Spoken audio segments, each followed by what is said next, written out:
When we set out on a journey, whether it's a literal journey where we're crossing great expanses of distance over time, or an inward odyssey directed towards self-discovery and growth, or both, often the version of ourselves taking the first step on that journey is quite different from the version taking the last one.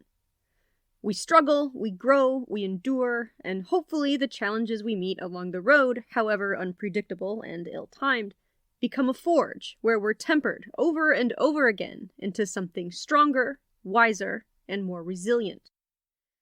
Journeys like that can be adventurous, exciting, and a little scary, but never easy.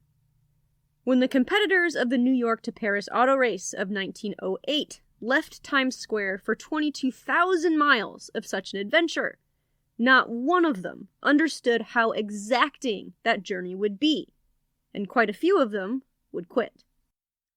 Those that surged ahead through the freezing cold, mud, and constant mechanical frustrations only to later meet severe heat, dust storms, quicksand, and a roadless road that seemed to never grow any easier, would only be able to do so through learning those excruciating lessons of perseverance and patience.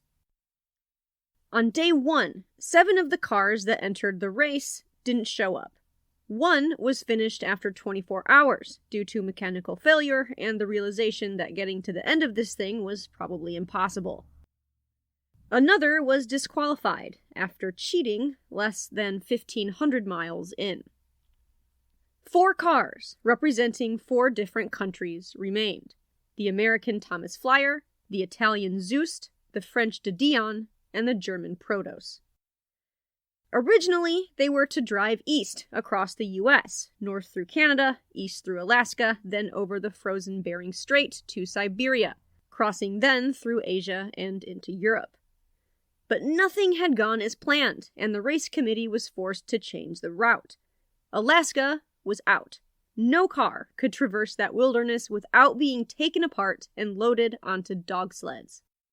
The Bering Strait was out. The ice had thinned too much for an autocrossing. Instead, the cars had been loaded onto freighters in Seattle, Washington, and were now making their way east over the Pacific. Next was the huge, often wild expanse of Siberia. No car in history had ever driven all the way through it. It was too dangerous, and most agreed, impossible. But these contestants had grown accustomed to going after the impossible. We left off in the last episode with the Protos on a freighter heading for Siberia. The 3 other cars, which were in need of some paperwork before they could enter Russia, were on ships headed for Japan. After docking, they had all covered roughly 11,000 miles. There was somewhere around 11,000 more to go. They were tired, homesick, and exhausted. The only thing they knew about the way ahead was that it would be difficult, or even harder than anything they'd already had to go through. And they were going to do it anyway. I'm your host, Kristen Robine Terpstra, and this is the History Cache. Let's have a look inside.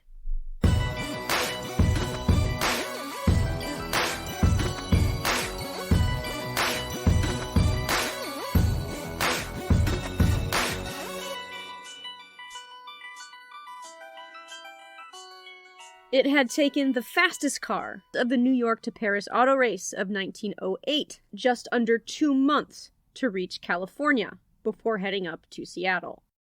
Today, that trip in a car would take around 42 hours of solid driving time. But considering it had taken wagon trains around 6 months to cover the length of the Oregon Trail, 2 months seemed like a fairly decent arrival time. When the race began, the rule was that all cars had to make it to Paris under their own power. This markedly misplaced faith in the reliability of early automobiles was short-lived. Right away, from day 1, teams of horses had rescued and hauled cars from ditches and snow and even pulled them for miles over farm fields and a winter-pummeled countryside they could never have crossed on their own. You could make a strong case that the New York to Paris auto race would have been impossible without the aid of horses. Cars were also given clearance in places to use train tracks to cross otherwise impassable distances. The tracks were hard on the cars, often causing mechanical issues, but in a 22,000-mile auto race where no highways existed, there was really no other option. There was controversy over the railways used. Before a car could drive over tracks, it needed permission to do so from the railroad authorities. Otherwise, they'd be meeting trains head-on. All cars used train tracks to cover more ground, but more than once, the American car had been given permission to drive over tracks that had been later denied to the foreign entries. This was causing resentment, and some of the other drivers, particularly Sertori from the Italian team, believed the Americans should have been penalized. But the race committee disagreed, because the American car was the only vehicle that made it to Alaska. It was the only one that even tried. Once they arrived in Valdez via a ship from Seattle and saw how unnavigable Alaska was by car, they were ordered to put the flyer back on a ship, retrace their steps to Seattle, and ship out for Russia via Japan. The Italian Zust and French Dion were already crossing the ocean as the American car was making its way back, which meant the American car, which had remained in first place for the bulk of the race, was now in last place. While the other three cars were over the Pacific, the German Protos was still stuck in Ogden, Utah. Its leader, Hans Koppen, put the Protos on a train and shipped it to Seattle, skipping nearly 1,000 miles of the race. The French Motobloc had been disqualified for doing this same thing when they had shipped their car from Iowa to San Francisco. When Koppen and his team arrived in Vladivostok, Russia, a port town just north of what is now North Korea, the German team would not have been surprised to hear they too had been disqualified. But Koppen had been told to ship his car by Saint Chaffray of the French Dion team. Saint Chaffray was technically a race official, since he'd been part of planning the original route. The race committee ruled there had been some honest confusion about what was and wasn't allowed. So instead of disqualification, the German team was docked with a penalty of 15 days. This meant that even if they reached Paris first, the other cars could arrive in Paris 2 weeks after they did, and still beat them. But in this race, teams had lost days and weeks already to mechanical issues and unforeseen obstacles. So even with a 2-week penalty, it was less likely, but still possible, for the German team to win. Since the American car had lost a significant amount of time traveling to Alaska, and more time as it was shipped back to Seattle, they were allotted a credit of 15 days. Meaning that if another team arrived in Paris before them and they were able to catch them within 2 weeks, the victory would technically belong to the Americans. This also meant that with their 15-day penalty, the German Protos would have to beat the Americans to Paris by 30 days in order to win. This was assuming any of them would make it at all. If you've enjoyed the story of this race so far, I again highly recommend reading Julie M. Fenster's book called The Race of the Century, the heroic true story of the 1908 New York to Paris auto race. This was my main source of information, and wow, did she exhaustively research this race. Her works cited section alone is 35 pages long, single-spaced. So if you want all the juicy details, check it out. The first cars to arrive in Japan were the French Dion and the Italian Zust. They landed in Yokohama, a city in Tokyo Bay. The ship that would carry them the rest of the way to Russia was on the other side of the island, and would leave from the port of Suruga. This meant the Italian and French teams had a choice to make. They could either get back on a ship and sail to the port of Suruga, a voyage of around 550 miles, or they could just drive across Japan to the west coast. The ship route would have been an easy ride with no surprises or unnecessary delays. According to Fenster, driving across Japan would be an unpredictable course that, as the crow flies, was around 200 miles long. But due to a meandering course over countless rice fields and a mountain range, it could become up to 3 times that. No one had ever driven a car across Japan before. According to Fenster, many of the roads weren't even constructed for horses, as carts were typically pulled by people, and the thoroughfares weren't wide enough to accommodate a wagon or a carriage, both of which were smaller in size than any of these cars. Most paths had been built hundreds of years before, specifically for foot traffic. The idea of traversing the Japanese countryside by automobile in 1908 was absurd. So, of course, they went for it. Both the French and Italian teams chose to drive. First, they had to wait 5 days to cut through the red tape it took to obtain a special permit to travel over the island. So before they had even left, the driving route had already cost them 5 days. While the Americans were still en route to Japan, and the Germans were now en route to Russia, and the Italian and French teams were waiting on the go-ahead to drive, Saint Chaffray of the French Dion team received some troubling news, one that made his stomach feel like it dropped all the way down to his toes. His team was sponsored by his uncle, the Marquis de Dion, and the Dion Company, which at the time was the largest car manufacturer in France. When Saint Chaffray arrived in Japan, he expected another influx of cash to cover the expenditures of the race. Instead, he received a message from the factory telling him the Marquis had decided to withdraw the French car. The Marquis felt that now, since the route had excluded Alaska and the Bering Strait, the competition had become a mirror of the previous year's famous Peking to Paris race. That had been a disaster of a competition in which the Dion Company had not done well. And now the American car was getting a 2-week credit, something that meant if he were to win, Saint Chaffray would have to beat them by 2 weeks. That was a tall task, considering the Dion had stayed in 3rd place for the first half of the course. The Marquis didn't want to lose face, or keep bleeding money into a race that he didn't think the French could win. Plus, the race seemed to have petered out somewhat in the press after Alaska had been stricken from the route. If the race wasn't going to bring good press with it, and an increase in sales for the Dion Company, then the Marquis didn't want to continue. Saint Chaffray and his 2 teammates, however, felt they had overcome innumerable challenges to make it this far, and for them there was nothing, not even a letter telling them it was over, that would keep them from finishing this race. They ignored the message and decided to continue. Saint Chaffray wasn't sure how, now that his funding was gone, but he was determined to find a way. Scarfoglio of the Italian team, who couldn't help but feel some empathy for the financially abandoned French team, wrote, quote, "The 3 brave Frenchmen are wandering through Yokohama, worried, hungry, but steadfast. They will go on living by selling postcards, fortune-telling, or anything, but will drive on to Paris or die in the attempt." Unquote. On May 6th, the Italian Zust and French Dion began their journey across Japan. It was a hot day and sunny. Flowers were blooming everywhere, a far cry from the snowy, freezing temperatures they had experienced leaving New York that first day.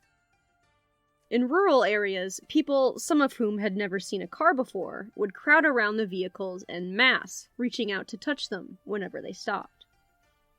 In 1908, Japan was in the middle of a population boom. According to Fenster, its population had increased by 50% since 1870. In the US, much of the country the teams had seen between cities had been open and sparsely populated, especially as they drew west. The crowds in numerous villages throughout eastern Japan were a striking change from the vast countryside they had experienced in the States. Day 1 of the drive was sunny and sizzling, but mercifully predictable. Day 2 was more difficult because both cars had to cross the looming, illustrious expanse of Mount Fuji. At 12,388 feet, or 3,776 meters, Mount Fuji, or Fujiyama, is the highest point in all of Japan. According to NASA, it's a stratovolcano, its tall cone-shaped form having been shaped by layers of volcanic ash, hardened lava, pumice, and tephra, and Fujiyama is still considered active. Its last eruption was in 1707, almost 200 years before it became an impromptu part of the 1908 New York to Paris auto race. Like everything else had been, crossing this mountain was more strenuous than the teams had anticipated. The cars were way too big for the winding, narrow passes. The way was incredibly steep and didn't offer enough traction for their tires. For at least half of the 8-mile route over the mountain, the drivers steered while the rest of the team pushed from behind. But that wasn't enough. Right away, it was obvious they couldn't make it on their own. Thankfully, there were plenty of people willing to help. They hired laborers who helped push the cars up the mountain, sometimes having to pick it up in order to straighten it out. On the way down, they used ropes holding the cars back so the driver didn't lose control and speed down the mountainside. According to Fenster, more often than not, the laborers doing the most grueling work of pushing and pulling were women. It was 1908, and the status of women in the West was abysmal.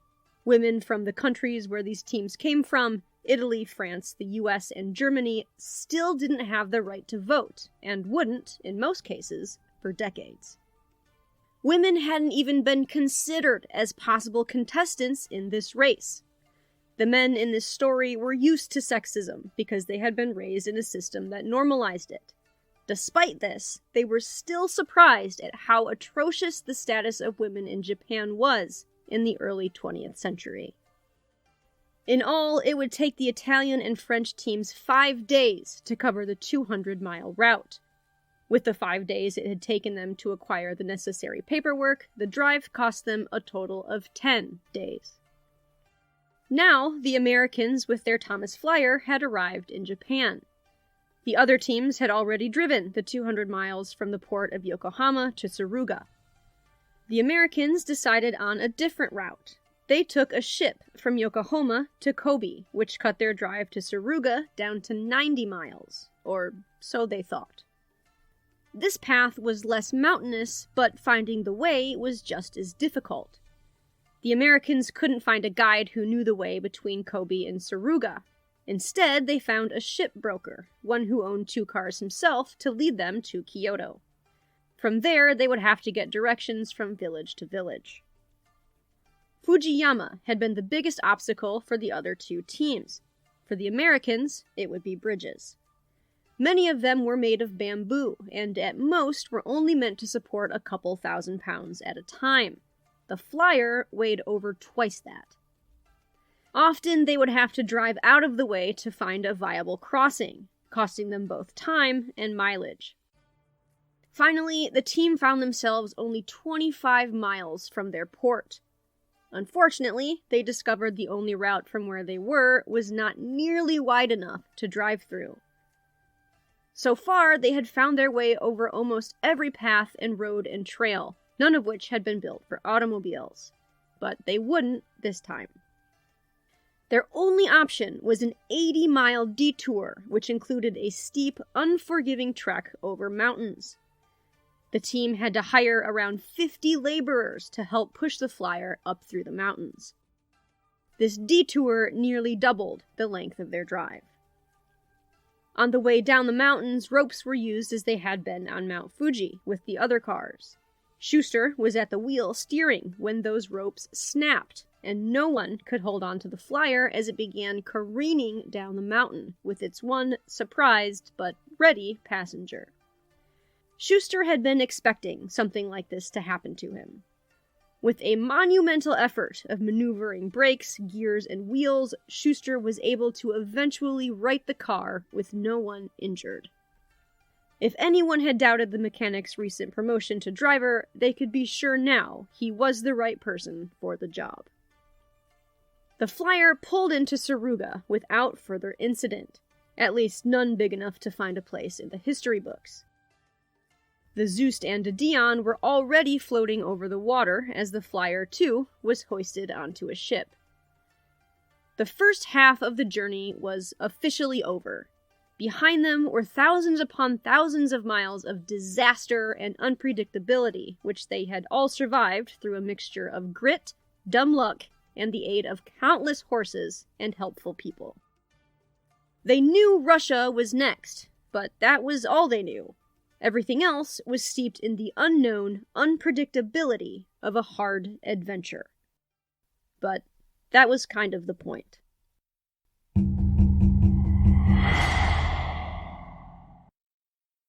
What happens when two great minds armed with profound ideas go toe-to-toe in pitched, if generally polite, battle? You get a revolution in podcasting. Philosophy versus improv.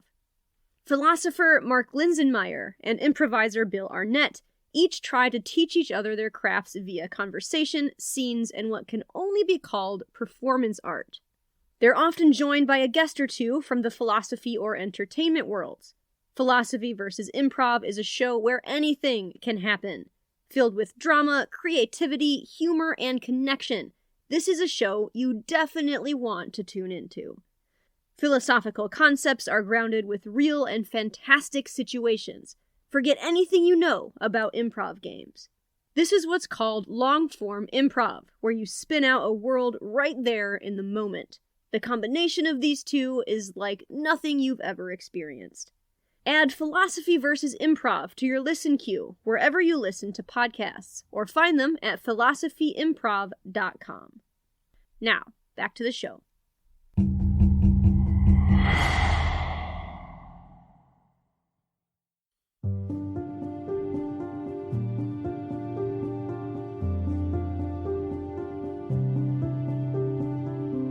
Russia felt like a second chance. For most of the first 11,800 miles, Hans Koppen and his German Protos had been in last place. The Americans had stayed in first with a huge lead, while the Italian Zust and the French Dion had struggled to close in. Now they were all geographically joined once again in the Russian port town of Vladivostok. From here, the lead could be anyone's.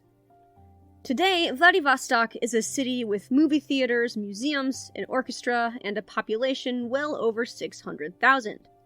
In 1908, it was a young town, established in 1860, and used mainly as a military port, as tensions were still high after the Russo-Japanese War that had ended only 3 years prior.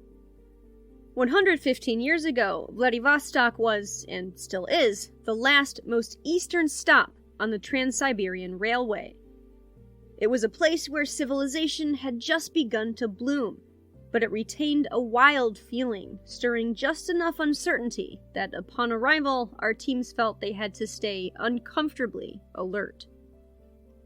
On May 12th, Hans Koppen and his German Protos had arrived first, after 23 days at sea. Unlike the 3 other teams, he was able to ship his car right to the Russian port. Upon arrival, the Protos was moved, now with 2 flat tires, into a government warehouse, where it would stay until it was cleared for entry. That would take a few days, so Koppen, completely disheveled after 23 days on a ship, now fully bearded and wind-beaten, decided to find a hotel.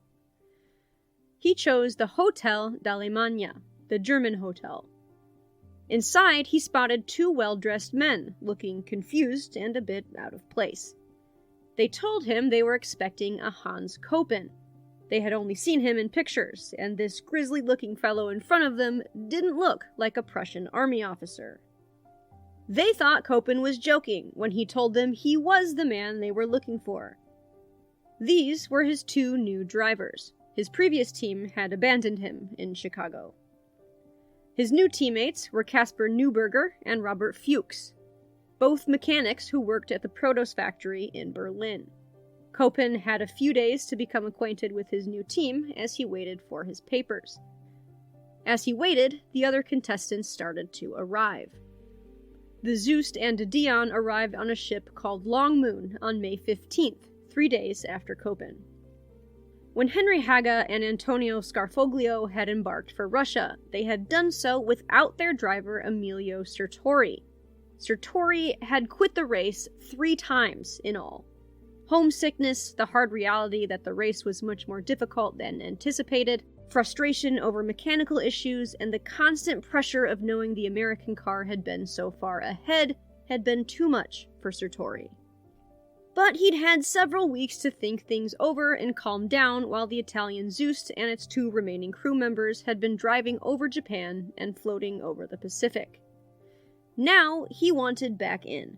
And again, the race's youngest driver, the 26-year-old Sertori, decided he was ready to race. He was reunited with Haga and Scarfoglio when they arrived in Russia. When he greeted them, it was with mixed emotions. In his hand, he held a series of telegrams from the Italian Zust factory instructing the Italian team to quit and return the car back to Milan.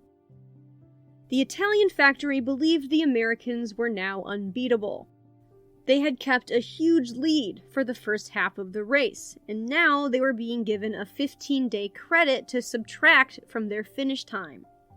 Crossing the states had been expensive, and crossing Asia would be too. Plus, given all the angry telegrams they had received from Sertori about the unfairness of the race and his frustrations, the factory genuinely believed the Italian team didn't want to continue. Rather than throw money into a useless venture, the Zust factory wanted its car back. Sertori sent them a series of telegrams explaining the team did in fact wish to continue. Confused and unsure of what to do, Zust eventually decided to back Sertori and allow the team to finish. Italy was still in the race. France, however, had had enough. In Japan, Saint-Chaffrey had been ordered to quit the race. He had refused. The French team decided they would do whatever it took to finish, relentlessly pressing on even if they had to cover the costs themselves. Confronted with the stubborn tenacity of a team that wouldn't quit, the Marquis de Dion decided to do the one thing that would make the way ahead impossible for his team. He sold their car. It was sold to a gentleman from China before the French team had even set foot on Russia, and it was taken away immediately. By the time the American Thomas Flyer arrived on May 18th, the de Dion was gone. For a team willing to take on the immense expenditure of this race by any means necessary just so they could finish, this news was devastating. They'd lasted for 3 hard months, enduring, struggling, and persevering while the world watched, only to be thrown out of the most important competition of their lives by a marquis a continent away, and there was nothing they could do about it. Boursier Saint-Chaffrey told his teammates Monsieur Autran and Emmanuel Lascars there was nothing left for them to do but go home. As for himself, he decided he wasn't going anywhere. Saint-Chaffrey mulled and thought, then thought and mulled. After all that thinking and mulling, he was still unsure of what to do. So he blackmailed everyone. One of the biggest hurdles the remaining teams would face in Siberia was the inaccessibility of gasoline. Even during the US leg of the race, obtaining gas had been a huge worry from the start. It wasn't the price at 9 cents a gallon that had been the issue. It was the fact that there were no gas stations yet for routine fill-ups. According to Fenster, the Standard Oil Company had helped make gasoline available in the American territories as well as in several other countries. The chemists at the Standard Oil Company had even gone to work creating motor oils that could withstand the extreme temperatures the teams were sure to face, so their fuel wouldn't freeze. The French newspaper, Le Matin, which was a race sponsor, promised to drop barrels of oil throughout the wilderness of Siberia. However, when the Alaska route had changed, so had the Siberian one. Originally, the cars were supposed to cross the icy Bering Strait, then take a route through northwest Siberia. Now they were taking the southern route, and that meant gas was, again, a problem. Koppen of the German team had already begun making arrangements for barrels of fuel to be shipped ahead of his team, so there would be gasoline waiting for them as they advanced. Schuster of the American team tried doing the same thing, but with no luck, since by the time he'd arrived in Vladivostok, all the gas had been spoken for. That's when he received a message from Saint Chaffray asking the Americans to come visit him at the Hotel d'Allemagne. Schuster arrived, as requested, bringing his new teammate, a reporter named George McAdam, with him. When the two arrived to meet Saint Chaffray, the Italian team was already there. They had also been invited to whatever this impromptu meeting was. Saint Chaffray told them there was no gasoline to be found in Siberia, but that he had a large reserve of it, and he would give it to whoever gave him a spot in their car. The Italian team considered this to be blackmail. They were so infuriated, they left the room almost immediately. With that, the Americans became Saint Chaffray's last chance at staying in the race.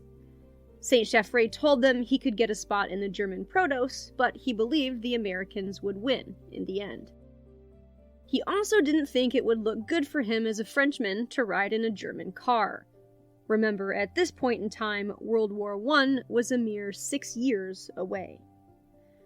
Schuster was too polite to tell Saint Chaffray no to his face, so he did what most polite people do when they don't want to disappoint someone. He said he'd think about it. Schuster got to work after the meeting, acquiring gasoline from a few boats and another reserve from a department store. The next morning, when Saint Chaffray came knocking, Schuster simply said they had all the gas they needed and closed the door, ending the awkward conversation before it could really start. Saint Chaffray decided to donate all his gasoline to the Italian team. Then he made his way to Paris in the only mode of transport left to him, a train. Boursier, Saint Chaffray, and the French to Dion team were officially out of the New York to Paris auto race. The remaining teams were told the road ahead, which wasn't really a road most of the time, was completely impassable. According to Fenster, the governor of Russia's maritime province told Köppen that not only was the way ahead, quote, perfectly roadless, but because of the thaw and the rain this time of year, it was perfectly groundless. And he wasn't wrong. Enormous floods, bogs, mud, and bandits who were already interested in kidnapping the contestants for random were all serious considerations. Of course, the teams all decided to push ahead anyway.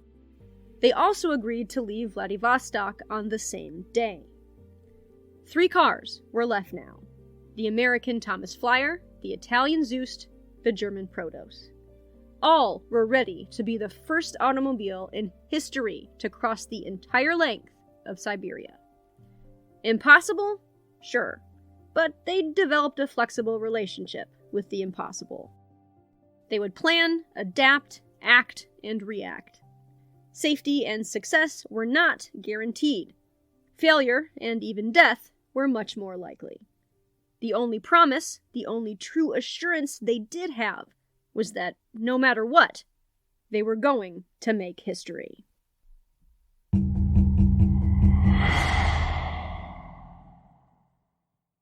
Originally, I was planning on making this episode another long one, thinking it would be the last in this series, but travel and the holidays dashed that dream of mine fairly quickly.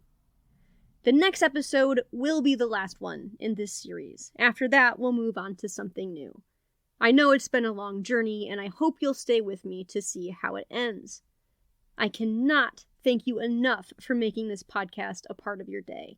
I'm continuously humbled and grateful at the thought of anyone listening to this podcast. Your awesomeness truly knows no bounds. If you like the show, please consider leaving a 5-star review, rating, and following on iTunes or wherever you listen. This really does help make the show more visible. I'll be back again in 3 weeks with more history for you. Until then, if you'd like to get a hold of me, you can email me at historycashpodcast@gmail.com. You can still find me on Twitter, but I haven't been very active there, and I'm leaning towards finding a different platform. You can, however, still find me on Instagram, and I do still post there. If you'd like to help support the show, you can check out my Patreon page at patreon.com/historycashpodcast. You can also make a one-time donation. You can access the link for that on the website under the Support tab. That website is historycashpodcast.podbean.com. Background music and sound effects are licensed through Envato Elements, theme song through Audio Jungle. Stay safe, stay smart, stay curious, and until we meet again, my dear friends, go make some history.